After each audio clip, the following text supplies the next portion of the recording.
अस्सलाम वालेकुम जी वीरो की हाल चाल है। उम्मीद करना तुसी सारे खरीदण वाले होवोगे। रब सारे नूं चढ़दी कला च रखे।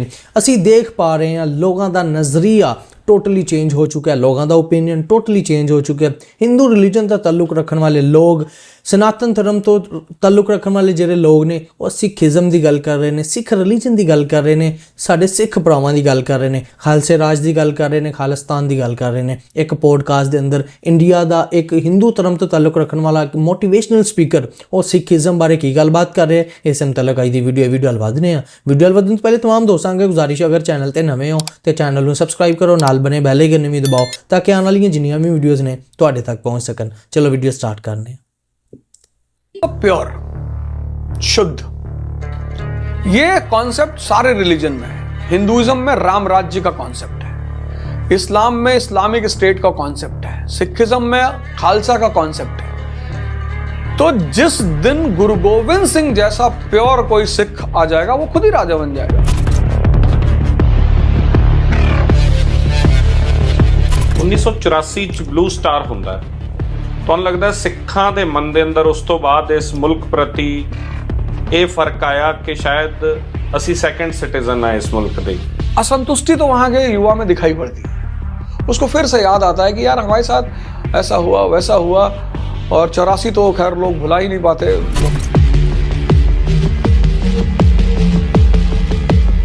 अगर गुरु तेग बहादुर जी अपने लोगों को बचाने के लिए अपनी कुर्बानी दे सकते हैं तो संत जनरल सिंह भिंडरवाला, जिनको बहुत सारे लोग उधर बहुत मानते हैं, उनको भी बाहर आना ही चाहिए था। दरबार साहब तो उनको आना चाहिए था कि भाई ये कह रहे हो कि उन्होंने गोल्डन टेंपल तो बाहर आ जाना चाहिए। एकदम उनको सरकार के समक्ष आना चाहिए था। वो वहां से बाहर निकल आते कि हमारे किसी भी आदमी को आप टच नहीं करोगे, हम आ रहे हैं, तो शायद बहुत कुछ रोका जा सकता था।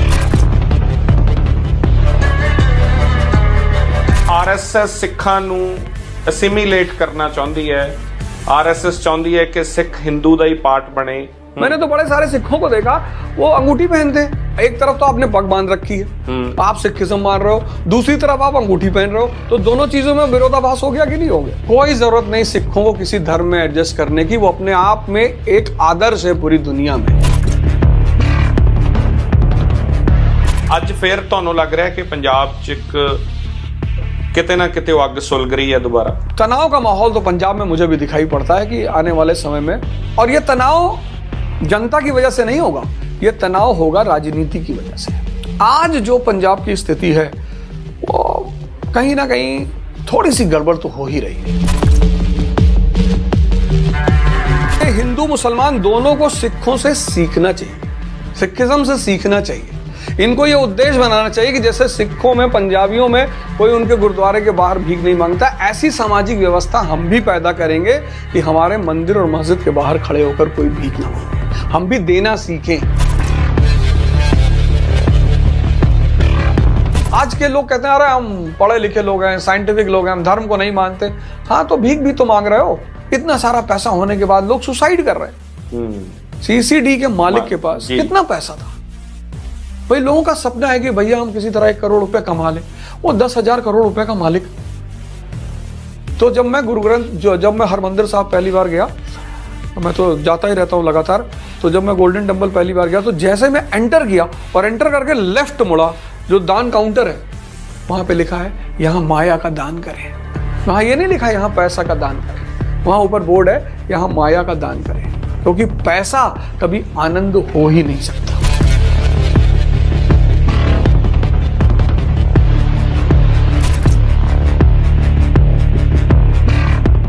ਮੁੱਢ ਕਦੀਮ ਤੋਂ ਪੰਜਾਬ ਦੁਨੀਆ ਭਰ ਦਾ ਸੱਤਾ ਦਾ ਤੇ ਵਪਾਰ ਦਾ ਕੇਂਦਰ ਰਿਹਾ। ਜੋ ਕੋਈ ਭਾਰਤ ਆਇਆ, ਪੰਜਾਬ ਦੇ ਰਾਹੀਂ ਭਾਰਤ ਐਂਟਰ ਕਰਨਾ ਪੈਂਦਾ ਹੈ। ਜੀਓਪੋਲਿਟਿਕਸ ਪੰਜਾਬ ਤੇ ਨਿਰਭਰ ਕਰਦੀ ਹੈ।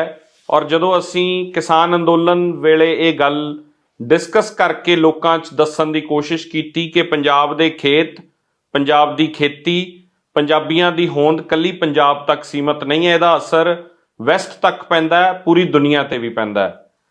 ਅੱਜ ਪੰਜਾਬ ਨੂੰ ਸਮਝਣ ਦੀ ਕੋਸ਼ਿਸ਼ ਕਰਾਂਗੇ। ਦੇਸ਼ ਦਾ ਇੱਕ ਵੱਡਾ ਚਿਹਰਾ, ਵੱਡਾ ਨਾਂ ਅਵਧ ਓਝਾ ਸਰ, ਜਿਨ੍ਹਾਂ ਨੂੰ ਤੁਸੀਂ ਹਰ ਰੋਜ਼ ਸੁਣਦੇ ਹੋ, ਸਾਡੇ ਦਰਮਿਆਨ ਨੇ। ਬਹੁਤ ਸਵਾਗਤ ਹੈ ਸਰ। ਪੰਜਾਬ ਅਵਧ ਓਝਾ ਦੇ ਲਈ ਕੀ ਹੈ? पंजाब हिंदुस्तान की आत्मा है। जैसे अभी आपने शुरुआती लाइन बोली कि वो दरवाजा है हमारा, शुरू से, मतलब हमारा सारा व्यापार, जो उत्तरापथ जिसको हम कहते हैं, तक्षशिला जो यूनिवर्सिटी थी वो पाकिस्तानी पंजाब का ही हिस्सा थी जी। तो पंजाब हमारा दरवाजा है, आत्मा है भारत की। और खासकर खैबर पास जियोपॉलिटिकली बहुत इंपॉर्टेंट। तो जिसका भी पंजाब पर कब्जा रहा उसका सिल्क रूट पर कब्जा रहा, जिसका सिल्क रूट पे कब्जा रहा उसका सेंट्रल एशिया पे कब्जा रहा, जिसका सेंट्रल एशिया पे रहा उसका वेस्ट एशिया पे रहा। तो एक तो ट्रेड, दूसरी प्रॉस्पेरिटी, तीसरा वॉरियर, और चौथे हमारे गुरु लोग जिन्होंने 15वीं शताब्दी के बाद भारत को एक नई दिशा दी। तो भारत तो, हिंदुस्तान तो पंजाब के बिना संभव ही नहीं है। ਸਿੱਖਾਂ ਦੀ ਹੋਂਦ ਹੁੰਦੀ ਹੈ ਗੁਰੂ ਨਾਨਕ ਤੋਂ, ਉਸ ਤੋਂ ਬਾਅਦ ਇਹ ਇਲਾਕਾ ਕਿਵੇਂ ਤਬਦੀਲ ਹੋਇਆ, ट्रांसफॉर्मेशन ਕਿਵੇਂ ਆਉਂਦੀ है? दरअसल महमूद गजनी से पहले जितने इन्वेडर आए वो सब भारत का हिस्सा बन गए, तो ज्यादा दिक्कत नहीं हुई। लेकिन महमूद गजनी के से जो लोग आना शुरू, महमूद गजनी खुद 1000 AD से पहले शक, कुषाण वगैरह ये लोग आए, ये सब भारत का हिस्सा बन गए, भारत की संस्कृति का हिस्सा बन गए, तो कोई चुनौती नहीं हुई। महमूद गजनी से लूट मार की शुरुआत हुई। महमूद गजनी, फिर उसके बाद तुर्क आए, फिर मोहम्मद गौरी आया, और ऐसे करते करते करते 1398 तक पंजाब को सारा खामियाजा भुगतना पड़ा विदेशी आक्रमण का। अब 1398 की आप स्थिति इमेजिन करो कि इतने लोग मारे गए दिल्ली और पंजाब के रास्ते में। तैमूर आया दिल्ली तक, उसके बाद वो वापस मारते हुए वापस गया। तो एक कहावत है कि necessity is the mother of invention, जहां आवश्यकता होगी वहां चीजें पैदा होगी। तो 1398 तैमूर वो पीक है हिंसा का, आतंक का, लूट का। और तब उस पृष्ठभूमि में आते हैं हमारे गुरु नानक जी, और उन्होंने एक ओंकार सतनाम कि सब एक ईश्वर की संतान है, सब मिल के रहेंगे, नहीं तो सब ऐसे ही मारे जाएंगे। और उनसे एक प्रथा शुरू हुई लंगर की, क्योंकि खाना भाईचारे का प्रतीक है। जब आप एक साथ बैठ के खाते हैं तो आप भाई हैं। और वहीं से सिखिज्म की शुरुआत हुई और पंजाब के सशक्तिकरण की और भारत के रोशनी की शुरुआत हुई। ਗੁਰੂ ਨਾਨਕ ਤੋਂ ਪਹਿਲੇ ਦਾ ਭਾਰਤ ਤੇ ਗੁਰੂ ਨਾਨਕ ਤੋਂ ਬਾਅਦ ਦਾ ਭਾਰਤ ਕਿੰਨੀ ਵੱਡੀ ਤਬਦੀਲੀ ਹੈ, ਕਿੰਨਾ ਵੱਡਾ डिफरेंस देखा ਤੁਸੀਂ? और बहुत बड़ा डिफरेंस। गुरु नानक के पहले तो आतंक, हिंसा, लूटमार कुछ है ही नहीं पंजाब में उससे पहले। हाँ, उससे पहले प्राचीन काल में पंजाब है, मतलब जो एंशिएंट हिस्ट्री है पंजाब की वो भी बहुत स्ट्रांग है। तब वो मौर्यों के कब्जे में था पंजाब का पूरा हिस्सा, फिर वो कुषाणों के कब्जे में रहा। लेकिन गुप्तों के बाद से लेकर और गुरु नानक देव जी तक पंजाब की स्थिति बहुत खराब थी, बहुत अंधकार हम कह सकते हैं पूरी तरह से। और गुरु नानक देव जी के आने के बाद फिर एक रोशनी की शुरुआत हुई और आज पंजाब की समृद्धि तो पूरी दुनिया में फेमस है। ਸਿੱਖਾਂ ਦੇ ਕੰਟਰੀਬਿਊਸ਼ਨ ਨੂੰ ਮੁਲਕ ਲਈ ਕਿਵੇਂ ਦੇਖਦੇ ਹੋ? औरंगजेब ने एक बार गुरु गोविंद सिंह जी से पूछा उसने कि आपके ये जो बंदे हैं ये बड़ी दाढ़ी और बड़ा बाल क्यों रखते हैं? तो उन्होंने कहा ये संत योद्धा है, सेंट वॉरियर जी।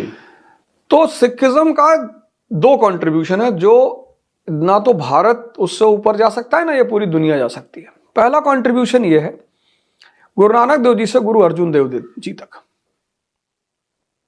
सामाजिक सांस्कृतिक सुधार, सब भाई है, एक मनुष्य की, एक ईश्वर की हम सब संतानें हैं। ये पहला फेज है कि सब एक है, बाहर निकलो ये जाति पाति। अगर आज हम सिखिज्म को पूरी तरह मान लें तो 10 साल में भारत सुपर पावर। अगर भारत सरकार जो सिखिज्म की देन है, जो उसके सिद्धांत हैं, अगर उसको पूरी तरह वो फॉलो कर ले, और सब फॉलो कर सकते हैं, उसमें कुछ है ही नहीं। आदि ग्रंथ में आधे दोहे हैं बाबा फरीद के और आधे दोहे हैं कबीरदास जी के जी। तो वो कोई ये नहीं कह सकता कि ये हिंदुओं की है या मुसलमानों की, वो मानवता की है। गुरु अर्जुन देव जी के बाद जब उनकी शहादत हुई और उसके बाद से एक अकाल तख्त का गठन हुआ और अधर्म के खिलाफ लड़ाई शुरू हुई। जो बार बार लोग कहते हैं ना मुसलमानों के खिलाफ, कोई मुसलमानों के खिलाफ लड़ाई नहीं शुरू हुई, अधर्म के खिलाफ। कि अगर राज्य अगर जाति करेगा, राज्य अगर बदमाशी करेगा तो हम लड़ेंगे। और उसका जो पीक पहुंचा वो गुरु गोविंद सिंह साहब तक पहुंचा। ਇਹ ਮੈਂ ਤੁਹਾਡੀ ਗੱਲ ਟੋਕ ਰਿਹਾ, ਅਕਸਰ ਚਰਚਾ ਹੁੰਦੀ ਕਿ ਇਸਲਾਮ ਨਾਲ ਲੜਾਈ ਹੈ, ਮੁਗਲਾਂ ਨਾਲ ਲੜਾਈ ਹੈ। ਇਸ ਗੱਲ ਦਾ ਡਿਫਰੈਂਸ ਤੇ ਜੋ ਤੁਸੀਂ ਕਹਿ ਰਹੇ ਹੋ ਕਿ ਅਧਰਮ ਦੀ ਲੜਾਈ ਸੀ, ਥੋੜਾ ਇਹਨੂੰ ਐਕਸਪਲੇਨ ਕਰੋ ਗੱਲ। ये मानवता की लड़ाई है। जब राजा फेल करेगा तो संत तलवार उठाएगा। ये इस दुनिया का, इस समाज का नियम है, कोई एक घटना नहीं है। भगवान कृष्ण ने तलवार उठाई जी। जब राजा फेल करेगा, जब दुनियावी राजा फेल करेंगे तो संतों को तलवार उठानी ही पड़ेगी। और संतों की तलवार किसी धर्म के लिए नहीं उठती कि हम मुसलमानों को मारेंगे, हम हिंदुओं को मारेंगे। तो वही मैं कह रहा था कि जब गुरु गोविंद सिंह जी से उसने पूछा कि आपके ये योद्धा ये क्या रखते हैं, दाढ़ी बाल, तो उन्होंने कहा ये संत योद्धा है, ये मानवता और धर्म की लड़ाई के लिए लड़ रहे हैं, इसलिए संत भी हैं और योद्धा भी हैं। तो सिख बेसिकली एक संत योद्धा है। और सिखों को भी ये बात समझनी चाहिए, उनका जो जिम्मेदारी है, उनकी जो दायित्व है दुनिया के प्रति। मैं तो बार बार क्लास में, जब भी मैं वाजीराम में क्लास लेता था या जहां भी लेता हूं, मैं कहता हूं यार पूरी दुनिया को सिखों से सीखनी चाहिए, मुझे एक सिख भिखारी लाके दिखाओ। जब वो कौम अपने आप को इतना उठा सकती है, आगे बढ़ा सकती है, पूरी दुनिया में तो बिजनेस पे उनका कब्जा है, आप कहीं भी चले आओ। मैं बंगला साहिब गुरुद्वारे ठंडक में जब जाता हूं तो वहां सब लाइन लगा के खड़े हैं कंबल लेने के लिए, खाना लेने के लिए, उसमें कोई सरदार नहीं है। ये जो इस देश के हिंदू हैं, मुसलमान हैं, इनको सिखों से सीखना चाहिए कि भैया तुम इतने प्रॉस्परस कैसे हो। कमाना जानते हैं, बांटना जानते हैं। तो जिस कौम को कमाना, अपनी मेहनत का कमाना और फिर अपनी मेहनत का बांटना, यहां लोग अपने भाई को नहीं खिला पा रहे, अपने परिवार में नहीं खिला पा रहे, अपने माँ बाप को ओल्ड एज होम में रख रहे हैं। तो अगर उस समाज का, उस धर्म का अध्ययन किया जाएगा तो बहुत सारी बातें बाहर निकल कर आएंगी। और सिखिज्म का सिद्धांत कि गुरु होना चाहिए, वही पूरा उनका जो बेसिक सिद्धांत है वो यही है कि हमारी आदि ग्रंथ वो फाइनल 11वीं गुरु है, लेकिन उसको एक्सप्लेन करने के लिए, समझाने के लिए, क्योंकि वो तत्व ज्ञान है, मेटाफिजिक्स है, वो हर आदमी नहीं समझ पाएगा, तो उसको समझाने के लिए एक फिजिकल गुरु सबको ढूंढना ही चाहिए। और अगर ऐसा हुआ भारत में तो हम अगले 10 साल में एक बहुत अच्छी स्थिति में पहुंच जाएंगे। 1984 ਚ ਬਲੂ ਸਟਾਰ ਹੁੰਦਾ ਹੈ, ਤੁਹਾਨੂੰ ਲੱਗਦਾ ਸਿੱਖਾਂ ਦੇ ਮਨ ਦੇ ਅੰਦਰ ਉਸ ਤੋਂ ਬਾਅਦ ਇਸ ਮੁਲਕ ਪ੍ਰਤੀ ਇਹ ਫਰਕ ਆਇਆ ਕਿ ਸ਼ਾਇਦ ਅਸੀਂ ਸੈਕੰਡ ਸਿਟੀਜ਼ਨ ਆ ਇਸ ਮੁਲਕ ਦੇ? ਗਲਾਂ 'ਚ ਟਾਇਰ ਪਾ ਕੇ ਜਿਸ ਤਰੀਕੇ ਨਾਲ ਮਾਰ ਦਿੱਤੇ ਗਏ, ਜੈਨੋਸਾਈਡ ਹੋਇਆ, ਉਹ ਇੱਕ ਬਹੁਤ ਵੱਡੀ ਘਟਨਾ ਸੀ ਸਿੱਖ ਤੇ ਇਸ ਮੁਲਕ ਦੇ ਰਿਲੇਸ਼ਨ ਦੀ। नहीं, वो तो बहुत बड़ी घटना थी, मतलब उस घटना से तो बिल्कुल इनकार नहीं किया जा सकता। और मैं उस वक्त खैर तमिलनाडु में था, मैं तो इधर था नहीं नॉर्थ में, लेकिन हमारे नॉर्थ में जो हमारे दोस्त थे वो ज्यादातर लोग हमारे ही घर में थे। जैसे हमारे सुरेंद्र सिंह सलूजा, हमारे चाचा जी हैं दीप नारायण पांडे, वो अच्छे पॉलिटिकल लीडर थे, तो वो लोग दीप नारायण पांडे जी के घर में ही सारे लोग थे। और जिस तरह से 84 के दंगे हुए सिखों के खिलाफ, वो दंगों ने ये साबित किया कहीं ना कहीं, क्योंकि हत्यारा तो किसी कौम का है नहीं। मैं तो क्लास में कहता हूं कि भाई अगर सतवंत सिंह बेअंत सिंह ने इंदिरा गांधी को मारा तो आप मानते हैं कि सरदार सिखों ने इंदिरा गांधी को मारा, तो फिर राजीव गांधी को भी तो तमिलों ने मारा। उसके लिए तो खैर इस देश को रिपेंट करना ही चाहिए, हर आदमी को माफी मांगनी ही चाहिए और सरकार को भी उसमें। लेकिन उसमें एक पॉइंट बहुत प्यारा है, वो भी है गुरु तेग बहादुर जी से जब कहा गया, मैं गुरु तेग बहादुर जी का इंस्टेंस ले रहा हूं उससे, कि जब गुरु तेग बहादुर जी से कहा गया कि भाई आप अगर धर्म परिवर्तन के मामले में आगे आओगे तो हम आप पर कार्रवाई करेंगे, उन्होंने कुर्बानी दी अपनी। बिल्कुल ऐसे ही अगर गुरु तेग बहादुर जी अपने लोगों को बचाने के लिए अपनी कुर्बानी दे सकते हैं तो संत जनरल सिंह भिंडरवाला, जिनको बहुत सारे लोग उधर बहुत मानते हैं, उनको भी बाहर आना ही चाहिए था। दरबार साहब तो उनको आना चाहिए था कि भाई ये कह रहे हो कि उन्होंने गोल्डन टेंपल तो बाहर आ जाना चाहिए था। एकदम उनको सरकार के समक्ष आना चाहिए था, उनको दिल्ली आना चाहिए था। अगर वो बाहर आ जाते, वो वहां से बाहर निकल आते कि हमारे किसी भी आदमी को आप टच नहीं करोगे, हम आ रहे हैं, तो शायद बहुत कुछ रोका जा सकता था, शायद। तो एक पक्ष ने तो गलती की ही की, लेकिन दूसरे पक्ष ने यह गलती की कि उसे सरकार के आदेश को मानना चाहिए था। सरकार के आदेश को ना मानने का मतलब होता है कि आप सरकार से बड़े हो गए हो, आप सरकार से बड़ा ओहदा वो कर रहे हो। तो कांग्रेस ने वो एक मिस्टेक तो की ही थी। और कांग्रेस के साथ साथ इस देश के लोगों ने भी की थी, क्योंकि सिखों का योगदान कहाँ नहीं है, सेना में है, बिजनेस में है, व्यापार में है। और जब भी इस देश में कोई आपदा आती है, दुनिया में आती, मैं तो कहता हूँ दुनिया में आपदा आती, तो सिख सबसे पहले खड़े हो जाते हैं आके कि साहब हम ये काम कर रहे हैं, हम बांट रहे हैं, हम खाना दे रहे हैं, हम कपड़ा दे रहे हैं। तो आदमी को लगना चाहिए कि नहीं, हम जब परिवार में साथ में रहते हैं तो उसको लगना चाहिए कि ये मेरा भी परिवार है और लोग हमारे साथ भी खड़े हैं। ਤੁਹਾਡੇ ਮੁਤਾਬਿਕ ਸਨ ਜਰਨੈਲ ਸਿੰਘ ਭਿੰਡਰਾਂਵਾਲੇ ਦਾ ਰਾਈਜ਼ ਕਿਉਂ ਹੋਇਆ? अब राजनीति में अक्सर संत आ जाते हैं, उन्हें नहीं आना चाहिए। मैं तो कई सारे संतों का नाम नहीं लूंगा जो आधुनिक भारत में भी राजनीति में हैं। संतों को सीकरी से क्या काम? बड़ी कहावत है कि संतां नू सीकरी से क्या काम, मतलब हम राजनीति में क्यों? ਹਿੰਦੂਇਜ਼ਮ ਚ ਵੀ ਟ੍ਰੈਂਡ ਆਇਆ ਹੁਣ ਤਾਂ, ਮੌਜੂਦਾ ਪੋਲਿਟਿਕਸ ਚ ਤਾਂ ਕਿੰਨੇ ਹੀ ਸੰਤ, ਯੋਗੀ ਸਾਹਿਬ ਵੀ ਤਾਂ ਸੰਤ ਸੀਗੇ, ਉਹ पॉलिटिक्स चाहते हैं, और बहुत सारे आ रहे हैं। नहीं, योगी जी को तो फिर वही करना पड़ा, योगी जी को तलवार फिर उठानी पड़ी क्योंकि दुनियावी शासक फेल हो गए, तो अब वो अपनी संत वाली, योद्धा वाली भूमिका अदा कर रहे हैं। ਮੌਜੂਦਾ ਪੰਜਾਬ ਦੇ ਹਾਲਾਤ ਕਿਵੇਂ ਦੇਖਦੇ ਹੋ? ਉਹ ਦੌਰ, ਫਿਰ ਉਸ ਤੋਂ ਬਾਅਦ ਇੱਕ ਲੰਬਾ ਦੌਰ ਰਿਹਾ ਜਦੋਂ ਪੰਜਾਬ 'ਚ ਲਹਿਰ ਰਹੀ, ਹਥਿਆਰਬੰਦ ਲਹਿਰ, ਫਿਰ ਇੱਕ ਸਮਾਂ ਆਉਂਦਾ ਹੈ ਪ੍ਰਕਾਸ਼ ਸਿੰਘ ਬਾਦਲ ਔਰ ਕੈਪਟਨ ਅਮਰਿੰਦਰ ਸਿੰਘ ਦਾ। ਅੱਜ ਫਿਰ ਤੁਹਾਨੂੰ ਲੱਗ ਰਿਹਾ ਕਿ ਪੰਜਾਬ 'ਚ ਇੱਕ ਕਿਤੇ ਨਾ ਕਿਤੇ ਉਹ ਅੱਗ ਸੁਲਗ ਰਹੀ ਹੈ ਦੁਬਾਰਾ?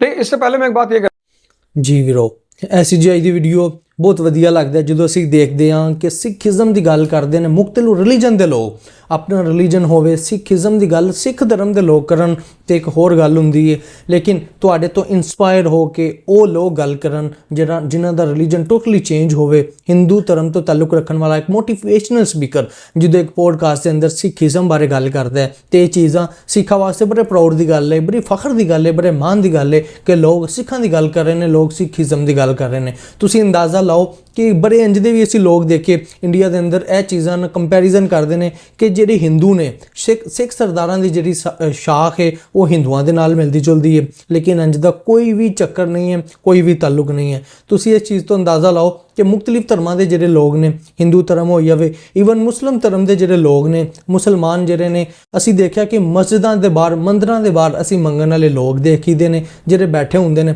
ਲੇਕਿਨ ਕਿਸੇ ਵੀ ਗੁਰਦੁਆਰੇ, ਕਿਸੇ ਵੀ ਦਰਬਾਰ ਸਾਹਿਬ ਦੇ ਬਾਹਰ ਕੋਈ ਵੀ ਮੰਗਣ ਵਾਲਾ ਤੁਹਾਨੂੰ ਨਜ਼ਰ ਨਹੀਂ ਆਏਗਾ। ਇਹਦੀ ਬਹੁਤ ਵੱਡੀ ਇੱਕ ਇਹ ਵੀ ਰੀਜ਼ਨ ਹੋ ਸਕਦੀ ਹੈ, ਕਿਉਂ? ਜਿਹੜਾ ਕੋਈ ਸਵਾਲੀ ਮੰਗਦਾ ਉਹਨੂੰ ਕੀ ਖਾਣ ਵਾਸਤੇ ਖਾਣਾ ਚਾਹੀਦਾ, ਉਹ ਲੰਗਰ ਜਿਹੜਾ ਉਹ ਦਰਬਾਰ 'ਚ ਉਹਨੂੰ ਮਿਲ ਜਾਂਦਾ, ਗੁਰਦੁਆਰੇ 'ਚ ਉਹਨੂੰ ਲੰਗਰ ਛਕ ਲੈਂਦਾ। ਇਹ ਚੀਜ਼ਾਂ ਦੱਸਦੀਆਂ ਨੇ ਕਿ ਸਿੱਖੀਜ਼ਮ ਕਿੰਨੀ ਤੇਜ਼ੀ ਦੇ ਨਾਲ ਵੱਧ ਰਿਹਾ, ਕਿ ਲੋਕ ਸਿੱਖਾਂ ਦੀ ਗੱਲ ਕਰ ਰਹੇ ਨੇ। ਐਸੀ ਜੀ ਅੱਜ ਦੀ ਵੀਡੀਓ। ਤੁਸੀਂ ਇਸ ਵੀਡੀਓ ਦੇ ਬਾਰੇ ਕੀ ਕਹਿਣਾ ਚਾਹੁੰਦੇ ਹੋ ਜ਼ਰੂਰ ਕਮੈਂਟਸ ਕਰਕੇ ਦੱਸਣਾ। ਬਹੁਤ ਸ਼ੁਕਰੀਆ।